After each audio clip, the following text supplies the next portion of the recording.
അപ്പോൾ പ്രിയപ്പെട്ട പ്രേക്ഷകരെ, നമ്മൾ തുടങ്ങുന്നു. പത്രവാർത്തകളിൽ തന്നെ പ്രധാനപ്പെട്ട വാർത്തകൾ നമുക്കൊന്ന് നോക്കാം. ഇന്നത്തെ ദിവസം വാർത്തകളിൽ നിറഞ്ഞു നിൽക്കുന്നത് മാതൃഭൂമിയിൽ പ്രധാനപ്പെട്ട വാർത്തയായി നൽകുന്നത് ഗവർണർ അധികാരിയല്ല എന്ന തലക്കെട്ടിൽ ഇന്നലെ സുപ്രീം കോടതിയുടെ വളരെ സുപ്രധാനമായ വിധിയായിരുന്നു.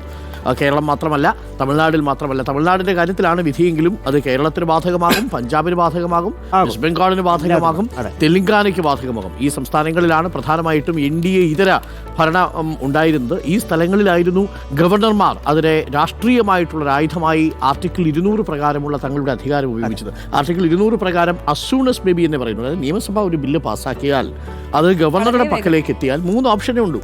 ഒന്ന്, ഗവർണർ ആ ബില്ല് തിരിച്ച് നിയമസഭയിലേക്ക് അയക്കാം വിയോജിപ്പോടുകൂടി. പക്ഷേ അത് എത്ര കാലത്ത് കഴിഞ്ഞതിന് ശേഷം അയക്കണം, അതിനൊരു തീരുമാനം ഉണ്ടായിരുന്നില്ല. രണ്ടാമത്തെ ഒരു പ്രധാനപ്പെട്ട കാര്യം, അത് രാഷ്ട്രപതിയുടെ പരിഗണനയ്ക്ക് അയക്കാം എന്നുള്ളതാണ്. മൂന്നാമതായി ഗവർണർ ചെയ്തുകൊണ്ടിരുന്ന ഒരു പരിപാടി കാലങ്ങളോളം ഒപ്പിടാതെ കൈവച്ചുകൊണ്ടിരിക്കും. കാര്യം ആർട്ടിക്കിൾ 200 അസൂണസ് മേ ബി എന്ന് മാത്രമേ പറഞ്ഞുള്ളൂ. ഗവർണർ തീരുമാനിക്കും ഈ സൂൺ എപ്പോഴാണെന്ന്. അതാണ് കാര്യം. അതാണ് ആ കാര്യത്തിലാണ് ഇതിനകത്ത് വ്യക്തത വന്നിരിക്കുന്നത്. 3 മാസത്തിനുള്ളിൽ ഈ ബില്ലുകൾ തിരിച്ചയക്കുകയോ പാസ്സാക്കുകയോ ചെയ്യണം. അത് കോടതി പറയേണ്ടി വന്നത് അതാണ്. അതെ, അത് വളരെ പ്രധാനപ്പെട്ട ഒരു വിധിയായിട്ട് മാറുന്നു. മാത്രമല്ല, ഒറ്റയടിക്ക് ആർട്ടിക്കിൾ 142 എന്ന് പറയുന്ന ഭരണഘടനയുടെ അവകാശം ഉപയോഗിച്ച് സുപ്രീം കോടതി ഉത്തരവ് വിട്ടു. എന്താണ്? തമിഴ്നാട് ഈ ഗവർണർ പിടിച്ചു വെച്ച 10 ബില്ലുകളും നിയമമായി മാറി.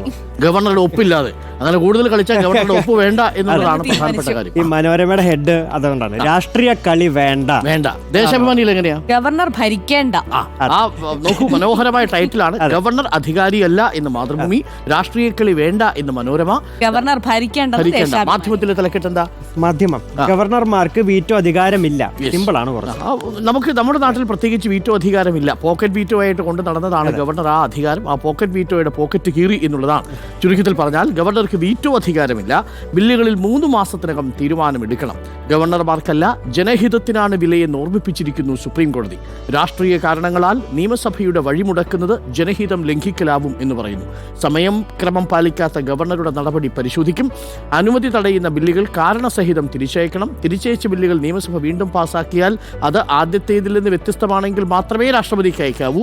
അല്ലാത്ത പക്ഷം അനുമതി നൽകുകയല്ലാതെ വിവേചനാധികാരം ഉപയോഗിക്കാൻ കഴിയില്ല. മന്ത്രിസഭയുടെ ഉപദേശപ്രകാരമാണ് ഗവർണർ ബില്ലുകൾ തടഞ്ഞുവെക്കുകയോ രാഷ്ട്രപതിക്ക് അയക്കുകയോ ചെയ്യുന്നതെങ്കിൽ 1 മാസത്തിനകം വേണം. തുടങ്ങിയ സുപ്രധാനമായ ഭാഗങ്ങൾ കൂടി വിധിയുടെ ഭാഗമായിട്ടുണ്ട്. ചുരുക്കത്തിൽ RN രവി തമിഴ്നാട് ഗവർണറുടെ നടപടിക്രമങ്ങളെ പൂർണ്ണമായിട്ടും റദ്ദു ചെയ്യുന്നു. അവിടെ ആ 10 ബില്ലുകൾ നിയമം. അതെ.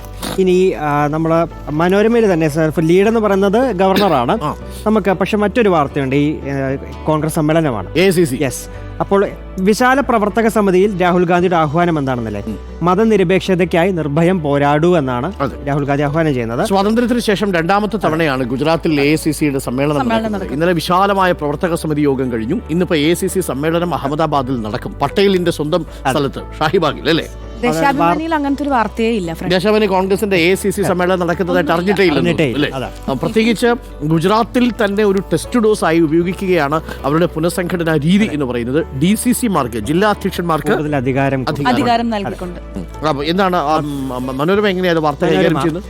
രാജ്യത്തിന്റെ മതനിരപേക്ഷ സ്വഭാവം സംരക്ഷിക്കാൻ നിർഭയമായി നിലകൊള്ളാൻ കോൺഗ്രസ് വിശാല പ്രവർത്തക സമിതിയിൽ ലോക്സഭാ പ്രതിപക്ഷ നേതാവ് രാഹുൽ ഗാന്ധിയുടെ ആഹ്വാനം. മുസ്ലിങ്ങളും ക്രൈസ്തവരും ആക്രമിക്കപ്പെടുമ്പോൾ അവർക്കൊപ്പം നിൽക്കാനും അക്രമികളെ ചെറുക്കാനും പ്രവർത്തകർ തയ്യാറാവണമെന്നും AICCക്ക് മുന്നോടിയായി ചേർന്ന പ്രവർത്തക സമിതി യോഗത്തിൽ രാഹുൽ പറഞ്ഞു.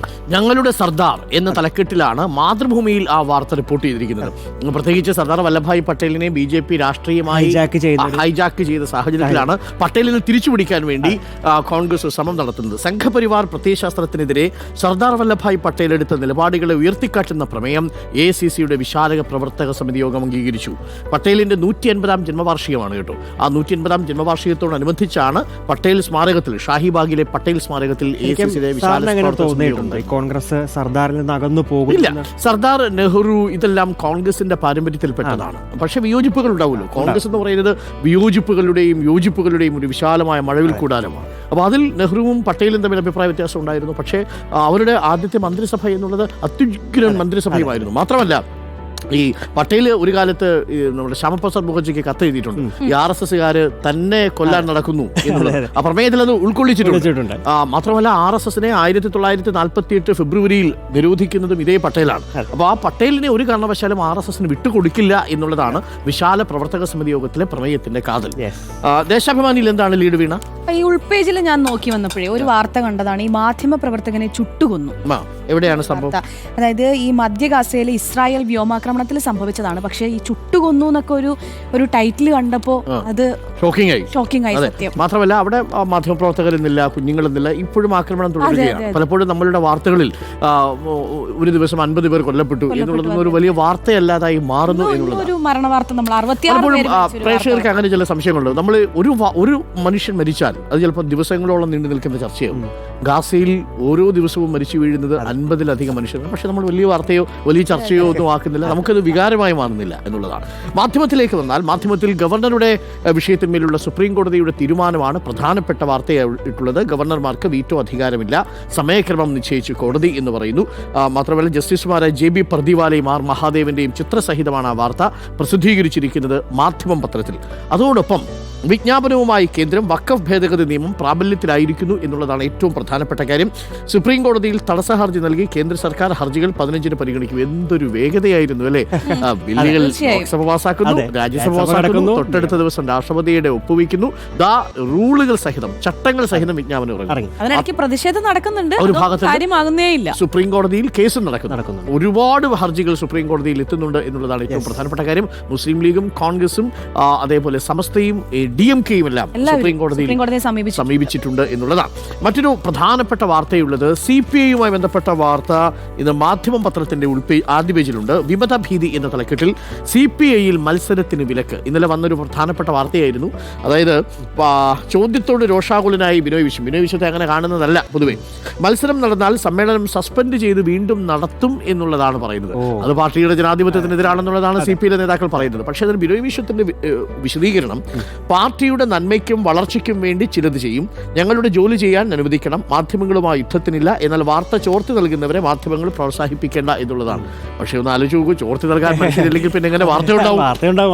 വാർത്തയുടെ സോഴ്സ് എന്ന് പറയുന്നത് ചോർത്തലാണല്ലോ അടിസ്ഥാനമായി. അപ്പോൾ എന്തായാലും പാർട്ടി സമ്മേളനങ്ങളിൽ കമ്മിറ്റികളിലേക്ക് മത്സരത്തിന് വിലക്കേർപ്പെടുത്തിയിരിക്കുകയാണ് CPI എന്നുള്ളത്. അപ്പം മത്സരം വേണ്ട, പാനൽ വെച്ച് കഴിഞ്ഞാൽ ആ പാനലിനെ അംഗീകരിക്കണം എന്നുള്ളതാണ്. പക്ഷേ നോക്കൂ, CPMൽ പോലും കേന്ദ്ര കമ്മിറ്റിയിലേക്ക് അവാർഡിന്റെ കാര്യത്തിൽ മാത്രമല്ല MABB അത് കൃത്യമായി വിശദീകരിക്കുകയും മാത്രമല്ല ഈ ഒരു ജനാധിപത്യ രീതി ഉണ്ടെന്ന് പറയുന്നതും കുറച്ച് നല്ലതല്ലേ.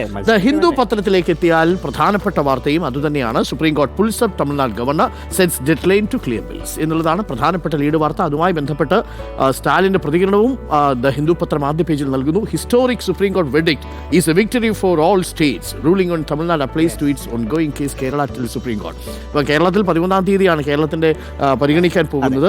അതിൽ കേരളത്തിൽ തന്നെ 7-ൽ 4 എണ്ണം ഗവർണർ പിടിച്ചു വെച്ചിരിക്കുകയാണ്. സമാനഗതിയായിരിക്കും വരാൻ പോകുന്നത് കേരളത്തിൽ. അങ്ങനെയാണെങ്കിൽ ആരിഫ് മുഹമ്മദ് ഖാന്റെ കാര്യത്തിൽ തീരുമാനമായി. പക്ഷേ പുതിയ ഗവർണറെ സംബന്ധിച്ച് അത്തരം തർക്കങ്ങളൊന്നുമില്ല. Cases of home birth will be dealt with legally എന്ന് ഇന്നലെ ആരോഗ്യമന്ത്രി പറഞ്ഞതും പ്രധാനപ്പെട്ട വാർത്തയായി ദ ഹിന്ദു പത്രം നൽകുന്നു. വീട്ടിലെ പ്രസവം എന്നുള്ളത് വലിയ തലവേദനയായി മാറിയിരിക്കുകയാണ് അല്ലേ? മനോരമയിൽ വീട്ടിലെ പ്രസവത്തിന്റെ വാർത്തയുണ്ടെന്ന് തോന്നുന്നു. അത് മരിച്ച യുവതിയുടെ ഭർത്താവ് അറസ്റ്റിൽ എന്ന് സിറാജുദ്ദീൻ. വീട്ടിലെ പ്രസവത്തെ തുടർന്ന് യുവതി മരിച്ച സംഭവത്തിൽ ഭർത്താവ് അറസ്റ്റിൽ. മനഃപൂർവ്വമല്ലാത്ത നരഹത്യ അടക്കമുള്ള വകുപ്പുകളിലാണ് case. Malappuram first class judicial magistrate കോടതിയിൽ ഹാജരാക്കിയാലെ 4 ദിവസത്തെ പോലീസ് കസ്റ്റഡിയിൽ വിട്ടിട്ടുണ്ട്. വളരെ പ്രധാനപ്പെട്ട വാർത്തയാണ്. ആ വാർത്തയുടെ പ്രത്യേകത അറസ്റ്റുകളും ഉണ്ടായേക്കും. ലോകാരോഗ്യ ദിനത്തിന് തൊട്ട് മുമ്പാണ് യഥാർത്ഥത്തിൽ ഈ മരണം സംഭവിക്കുന്നത്. അപ്പോൾ ഇയാൾ ഇങ്ങനെ സ്വന്തമായിട്ട് അക്യുപങ്ചർ ചികിത്സയ്ക്ക് ചെയ്യുന്ന ആളെയാണ് എന്നൊക്കെ പറയുന്നുണ്ടെങ്കിൽ പോലും അന്ധവിശ്വാസം പ്രചരിപ്പിക്കുക, മതവിശ്വാസവുമായി കൂട്ടി ആ അന്ധവിശ്വാസത്തെ പ്രചരിപ്പിച്ചാണ് ആ സ്ത്രീയുടെ ജീവൻ എടുത്തത് എന്നുള്ളതാണ് ഇവർ പറയുന്നത്. ഒരു കാരണവശാലും വിശ്വസിക്കുന്നത് നമുക്ക് പറയാനുള്ളൂ. നിങ്ങൾ പ്രസവ സമയത്ത് ഒരു കാരണവശാലും എത്രമാത്രം കോൺഫിഡൻസ് നിങ്ങൾക്കുണ്ടെങ്കിലും വീട്ടിൽ പ്രസവം എടുക്കാതിരിക്കുക. ഏതുതരം കോംപ്ലിക്കേഷൻസും നിങ്ങൾക്ക് ആശുപത്രിയിൽ പരിഹരിക്കാൻ അതിന് ഏറ്റവും ക്ലാസിക് എക്സാമ്പിളാണ്. എനിക്ക് തോന്നുന്നു നമ്മൾ കുറേ രാഷ്ട്രീയ വാർത്തകൾ ഇങ്ങനെ പറഞ്ഞല്ലോ. എനിക്ക് ഒരു മനോരമ നല്ലൊരു വാർത്തയുണ്ട്. അതായത് 12,500 വർഷം മുമ്പ് മൺമറഞ്ഞൊരു ചെന്നായെ നമ്മുടെ ശാസ്ത്രജ്ഞൻ പുനഃസൃഷ്ടിച്ചിരിക്കുകയാണ്. എഡിറ്റിംഗിലൂടെ അതെ. ജനറ്റിക് അതെ. എഡിറ്റിംഗിലൂടെ. അതായത് ശാസ്ത്രത്തിന് സാധ്യമാകാത്ത ഒന്നും ഇല്ല ഇക്കാലത്ത്. കൗതുകകരമായ ഒരു വാർത്തയാണ്. പക്ഷെ ഇങ്ങനെയുള്ള വാർത്തകളൊക്കെ വരുന്ന ഒരു കാലത്താണ് വീട്ടിലെ പ്രസവം, മറ്റ് അന്ധവിശ്വാസങ്ങളൊക്കെ. അതായത് ജീൻ എഡിറ്റ് ചെയ്ത് ഒരു ചെന്നായ 1000 എത്ര വർഷം 12,500 വർഷം. അതാ ഫ്രണ്ട് പേജിൽ ഇടം പിടിച്ചിട്ടുണ്ടാവാം. 12,500 എന്നൊക്കെ പറഞ്ഞ ഒന്ന് ആലോചിച്ച് നോക്കൂ. നമ്മുടെയൊക്കെ പൂർവികരെ ഇതേപോലെ ജീൻ എഡിറ്റിംഗ് നടത്തി പുനഃസൃഷ്ടിക്കാൻ സാധിച്ചാൽ ഏത് രൂപമായിരിക്കും?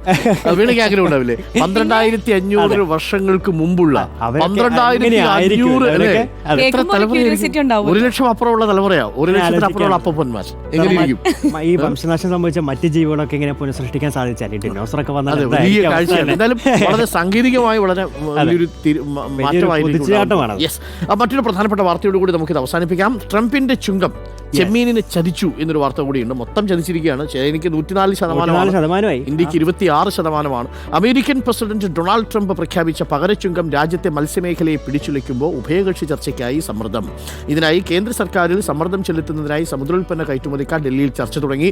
രാജ്യത്തിന് പ്രതിവർഷം 60,000 കോടിയോളം രൂപ നേടിത്തരുന്ന മത്സ്യോൽപ്പന്ന കയറ്റുമതി തകർന്നാലുള്ള ഗുരുതരമായ സാഹചര്യമാണ് ബോധ്യപ്പെടുത്തിയത്. കാരണം നമ്മൾ ഇവിടെ നിന്ന് നേരെ തായ്ലൻഡിലേക്കും ജപ്പാനിലേക്കും ഒക്കെ കയറ്റി വയ്ക്കും. അവിടെ നിന്നാണ് വാല്യൂ അഡീഷൻ വരുത്തി മൂല്യവർദ്ധന നടത്തിയിട്ട് അവിടെ നിന്ന് അമേരിക്കയ്ക്ക് കയറ്റി. അപ്പോൾ ഇവിടെ 26% ഉള്ളെങ്കിലും തായ്ലൻഡിൽ 47% ഉള്ളതുകൊണ്ട് സ്വാഭാവികമായും സമുദ്രോൽപ്പന്ന കയറ്റുമതി അത് ബാധിക്കും. അതാണ് പ്രധാനപ്പെട്ട വിഷയം. എന്തായാലും ഡൊണാൾഡ് ട്രംപ് അത്ര എടുത്ത തീരുമാനങ്ങൾ തിരിച്ചടിയാവുന്നു എന്നുള്ളതാണ് മനസ്സിലാവുന്നത്. അപ്പോൾ പ്രിയപ്പെട്ട പ്രേക്ഷകരെ, നമുക്കിനി വാർത്തകളിലേക്ക്, ചൂടുള്ള വാർത്തകളിലേക്ക് കടക്കാം അല്ലേ? ബാറ്റൻ കൈമാറുന്നു. Thank you Veena, thank you Venkiti.